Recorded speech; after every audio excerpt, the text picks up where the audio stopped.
The intelligent investor, लेखक Benjamin Graham. भाग 2, अध्याय 2, इन्वेस्टर और इन्फ्लेशन। अमेरिकी मजबूत हो रहे हैं। 20 साल पहले $10 में खरीदे गए किराने का सामान उठाने के लिए 2 लोगों को लगना पड़ता था, लेकिन आजकल केवल $10 में इतना ही सामान आता है कि एक 5 वर्षीय बच्चा भी उसे उठा सकता है। हेनी यंगमैन। मुद्रास्फीति की दर, इसकी कौन परवाह करता है। 1997 से 2002 के बीच वस्तुओं और सेवाओं की लागत में औसत वृद्धि 2.2% से कम थी और अर्थशास्त्रियों का मानना है कि यहां तक कि लॉकडाउन दर भी अधिक हो सकती है। उदाहरण के लिए, कंप्यूटर और घरेलू इलेक्ट्रॉनिक्स की कीमतें कम हो गई व इन वस्तुओं की गुणवत्ता बढ़ गई, जिसका अर्थ है कि उपभोक्ताओं को उनके पैसे का बेहतर मूल्य मिल रहा है। हाल के वर्षों में संयुक्त राज्य अमेरिका में मुद्रास्फीति की वास्तविक दर सालाना लगभग 1% चल रही है। इसको पंडितों ने घोषणा की कि मुद्रास्फीति मृतप्राय हो गई है। पैसे का भ्रम। मुद्रास्फीति के महत्व को नजरअंदाज करने का एक अन्य कारण है जिसे मनोवैज्ञानिक पैसे का भ्रम कहते हैं। यदि आपको एक वर्ष में 2% की वृद्धि होती है और मुद्रास्फीति 4% पर चल रही है, तब आप लगभग 2% पे कट पाते हैं। उस समय आप निश्चित रूप से बेहतर महसूस करेंगे जब मुद्रास्फीति 0 होने पर एक वर्ष के दौरान 0% वेतन कटौती होती है। फिर भी आपके वेतन में दोनों बदलाव आपको वस्तुतः समान स्थिति में छोड़ देते हैं जब तक नाम मात्र या पूर्ण परिवर्तन सकारात्मक होता है। हम इसे एक अच्छी चीज के रूप में देखते हैं, भले ही मुद्रास्फीति के बाद परिणाम नकारात्मक हों और आपके वेतन में कोई भी बदलाव पूरी तरह से अर्थव्यवस्था में कीमतों के सामान्यीकृत परिवर्तन की तुलना में अधिक ज्वलंत और विशिष्ट हैं। इसी तरह निवेशकों को 1980 में बैंक प्रमाण पत्र पर 11% कमाने से प्रसन्नता हुई और वे उस समय बहुत निराश हुए जब 2003 में 2% कमाई कर रहे थे, भले ही वे मुद्रास्फीति के बाद पैसे न बचा पाए हों। हमारे द्वारा अर्जित मामूली दर बैंक के विज्ञापनों में दिखती है और इसकी खिड़की से पोस्ट की जाती है, जहां हमें बड़े अंक अच्छा महसूस करवाते हैं, लेकिन मुद्रास्फीति उन बड़े अंकों को गुप्त रूप से खाती रहती है। विज्ञापन के बजाय मुद्रास्फीति हमारी संपत्ति ले जाती है। यही कारण है कि मुद्रास्फीति को नजरअंदाज करना इतना आसान नहीं है। आपके निवेश की सफलता को मापने के लिए इतना महत्वपूर्ण यह है कि आप क्या करते हैं, न कि आप मुद्रास्फीति के बाद कितना बचाते हैं। मूल रूप से बुद्धिमान निवेशक को हमेशा अप्रत्याशित और कम अनुमानित होने के खिलाफ सावधान रहना चाहिए। यह विश्वास करने के 3 अच्छे कारण हैं कि मुद्रास्फीति अभी निष्प्राण नहीं हुई है। पहला, 1973 से 1982 के समय में संयुक्त राज्य अमेरिका इतिहास में मुद्रास्फीति के सबसे दर्दनाक विस्फोटों में से एक में से गुजरा है। इसे उपभोक्ता मूल्य सूचकांक द्वारा मापा गया है कि इस अवधि के दौरान कीमतें दुगनी से अधिक हो गई, जो लगभग 9% वार्षिक दर से बढ़ रही है। अकेले 1979 में मुद्रास्फीति 13.3% पर बढ़ी, जिसको अर्थव्यवस्था के पैरालाइज के रूप में जाना जाता है, जिसने कईयों को यह पूछने के लिए प्रेरित किया कि अमेरिका वैश्विक बाजार में प्रतिस्पर्धा कर भी सकता है या नहीं। 1973 की शुरुआत में $100 की कीमत वाले सामान और सेवाओं की कीमत 1982 के अंत तक $230 हो गई थी, जो डॉलर के मूल्य को 45 सेंट से कम कर देती है। जो भी इसका प्रयोग करता है वह धन के इस विनाश पर उपहास करेगा। जो समझदार नहीं है वह जोखिम के खिलाफ सुरक्षा में असफल हो सकता है और इसे दोहरा सकता है। दूसरा, 1960 से दुनिया के बाजार उन्मुख देशों में 69% ने कम से कम एक वर्ष में 25% या उससे अधिक मुद्रास्फीति की वार्षिक दर का सामना किया है। औसतन उन मुद्रास्फीति अवधि ने निवेशक की क्रय शक्ति का 53% नष्ट कर दिया। हम उम्मीद करते हैं कि अमेरिका इस तरह की आपदा से मुक्त है।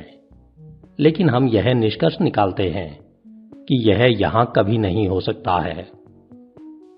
तीसरा, बढ़ती कीमतों में अंकल सैम ने मुद्रास्फीति से सस्ता डॉलर के साथ अपने कर्ज का भुगतान करने की अनुमति दी।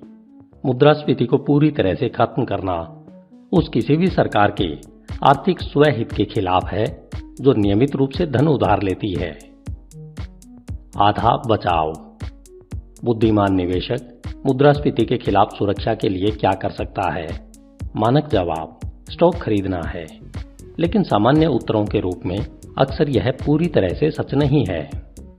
जब उपभोक्ता वस्तुओं और सेवाओं की कीमतें गिर गई, स्टॉक रिटर्न भयानक थे।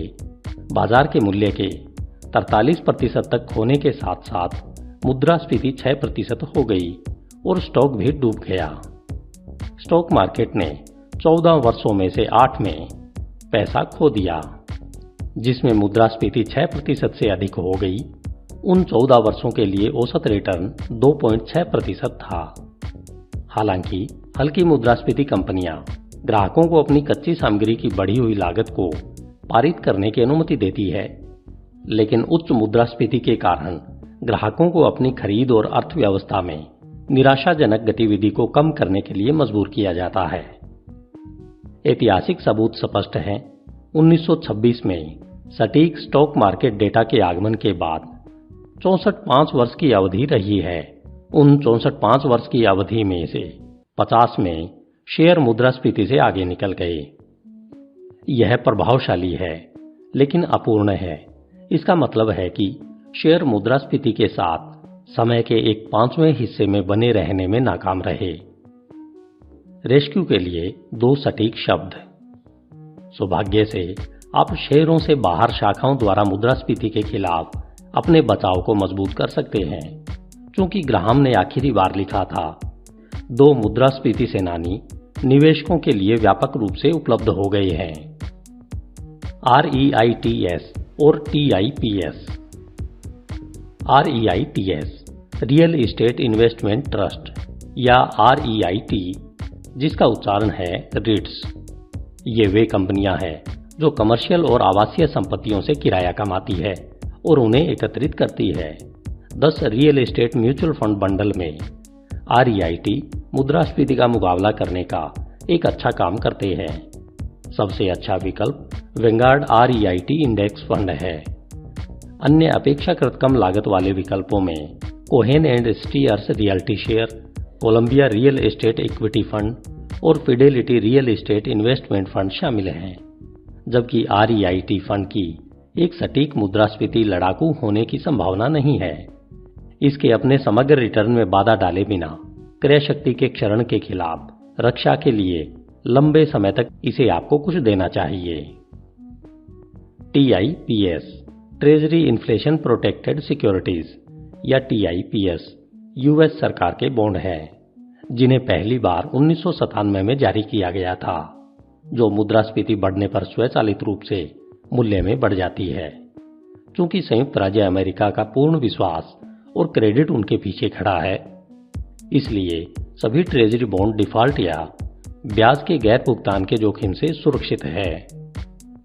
लेकिन TIPS यह भी गारंटी देता है कि आपके निवेश का मूल्य मुद्रास्फीति से खत्म नहीं होगा।